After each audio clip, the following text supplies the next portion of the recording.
नमस्कार, मैं पूनम शर्मा दैनिक सद्भावना पार्टी में आपका स्वागत करती हूं। जैसा कि हमने आपको पिछले एपिसोड में बताया था कि बीएड फर्जीवाड़े मामले में ईओडब्ल्यू ने जांच तो शुरू कर दी है, लेकिन इसके कई पहलू ऐसे हैं जिससे आप अनजान हैं। जी हां, मध्य प्रदेश, जहां शिक्षा सेवा नहीं व्यवसाय है, 700 बीएड कॉलेज, 58,000 छात्र, 174 करोड़ फीस और 1,000 करोड़ से ज्यादा का छात्रवृत्ति घोटाला, फर्जी फैकल्टी, वित्तीय अनियमितताएं, अब ये सभी ईओडब्ल्यू की जद में। यदि व्यवस्थित जांच हो तो प्रदेश में स्वर्णिम अक्षरों से लिखा जाएगा इस घोटाले का नाम, जहां पर कॉलेज संचालक, अधिकारियों और यूनिवर्सिटी की मिली भगत से हर साल लगभग 100 करोड़ से अधिक के घोटाले को बड़ी शांति से पिछले कई सालों से अंजाम दिया जा रहा है। प्रदेश के अधिकतर कॉलेज इसमें शामिल हैं। कुछ कॉलेज की रिकॉर्डिंग हमने आपको पिछले एपिसोड में यानी कल के एपिसोड में सुनवाई थी और कुछ की लिस्ट आज आप स्क्रीन पर देखेंगे। 1,000 करोड़ से अधिक का घोटाला निकल सकता है। ये पूरी रिपोर्ट देखिए दैनिक सद्भावना पार्टी पर। प्रदेश में लगभग 700 नर्सिंग कॉलेज संचालित हो रहे थे, जिनकी अनियमितता की जांच हाईकोर्ट के आदेश के बाद सीबीआई ने की तो बमुश्किल 200 कॉलेज सुटेबल पाए गए हैं।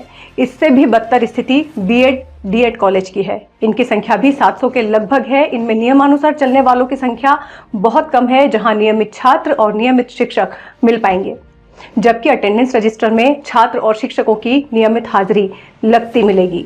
वस्तु स्थिति में छात्र शिक्षक दोनों नदारद हैं। हमारे स्टिंग ऑपरेशन में दर्जनों कॉलेज ने कबूल किया कि वो नॉन अटेंडिंग एडमिशन देते हैं। इस बीएड घोटाले में शामिल कॉलेज संचालकों में आधे से ज्यादा ऐसे हैं जो नर्सिंग कॉलेज भी चलाते रहे हैं, और बीएड हो या नर्सिंग, दोनों में ही घोटाले का तरीका लगभग एक सा है। नर्सिंग कॉलेज घोटाले के हर हथकंडे को और बड़े रूप में बीएड कॉलेजों में आजमाया गया है। एनसीटीई वेबसाइट आंकड़ों के अनुसार प्रदेश में बीएड के लगभग 700 कॉलेज संचालित हो रहे हैं। कुल 58,000 के लगभग सीटें हैं, जिसके लिए लाखों छात्र आवेदन करते हैं। चूंकि शासकीय और अशासकीय स्कूल में शिक्षक भर्ती के लिए बीएड कोर्स होना आवश्यक है और नॉन अटेंडिंग क्लास की सुविधा मिलने से इस कोर्स में भरपूर एडमिशन मिल जाते हैं। इस पूरे खेल के पीछे सबसे बड़ा कारण है विद्यार्थियों को मिलने वाली छात्रवृत्ति। इस कोर्स में छात्रों को 20,000 से 35,000 तक की छात्रवृत्ति मिलती है, जो कि लगभग फीस के बराबर हो जाती है। सूत्रों के अनुसार प्रदेश में बीएड कोर्स के लिए जारी होने वाली छात्रवृत्ति की राशि लगभग 100 करोड़ है, जो कॉलेज संचालकों के जेब में जा रही है। अब ये देखिए कि ईओडब्ल्यू यानी आर्थिक अपराध की जांच जरूरी क्यों है। कई पॉइंट्स हैं, जैसे कि एनसीटीई की परफॉर्मेंस अप्रेजल रिपोर्ट यानी पार पे क्यों जरूरी है। हर संस्था को पार जमा करना महत्वपूर्ण है, क्योंकि ये एनसीटीई की निगरानी प्रणाली का हिस्सा है, ताकि ये सुनिश्चित किया जा सके कि मान्यता प्राप्त संस्थान निर्धारित मानदंडों, मानकों और दिशा निर्देशों के अनुपालन में काम कर रहे हैं। मध्य प्रदेश के बीएड कॉलेज संचालकों ने इस फॉर्म में भी गलत और मॉडिफाइड जानकारी भरी है। विशेष रूप से शिक्षकों के वेतन आदि के बैंक अकाउंट की डिटेल्स में भारी फर्जीवाड़ा किया गया है। स्टाफ के पीएफ और फॉर्म नंबर 16 से इन सभी का खुलासा होगा। आधार कार्ड और इनकम टैक्स विभाग के फॉर्म 16 का मिलान करने पर बड़ा घोटाला सामने आ जाएगा।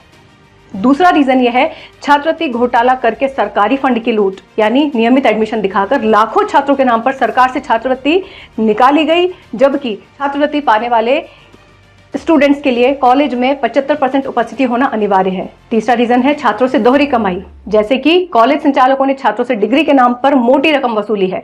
बिना कक्षाएं लगाए, बिना फैकल्टी के कॉलेजों ने लाखों रुपए की फीस ऐंठी। छात्रों से नॉन अटेंडिंग सुविधा के लिए अतिरिक्त पैसा लिया गया।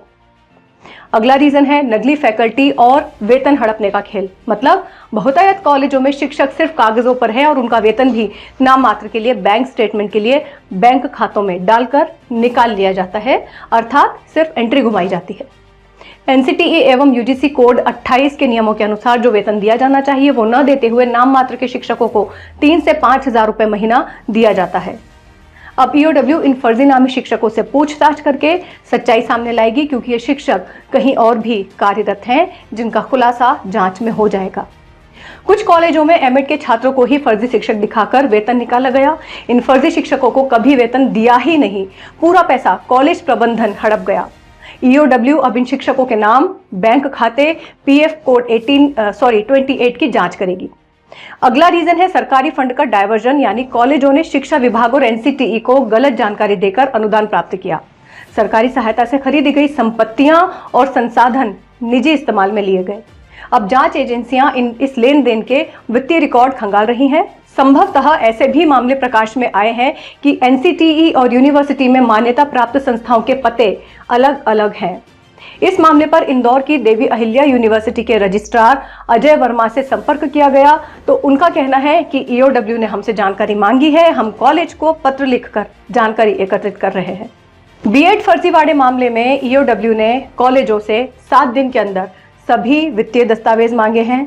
दोषी पाए गए कॉलेजों की मान्यता रद्द होगी और संपत्तियां जब्त की जा सकती हैं। बड़े अधिकारियों और कॉलेज संचालकों पर फर्जीवाड़े और आर्थिक अपराध के तहत केस दर्ज होने की पूरी संभावना है। आप बने रहिए दैनिक सद्भावना पार्टी के साथ।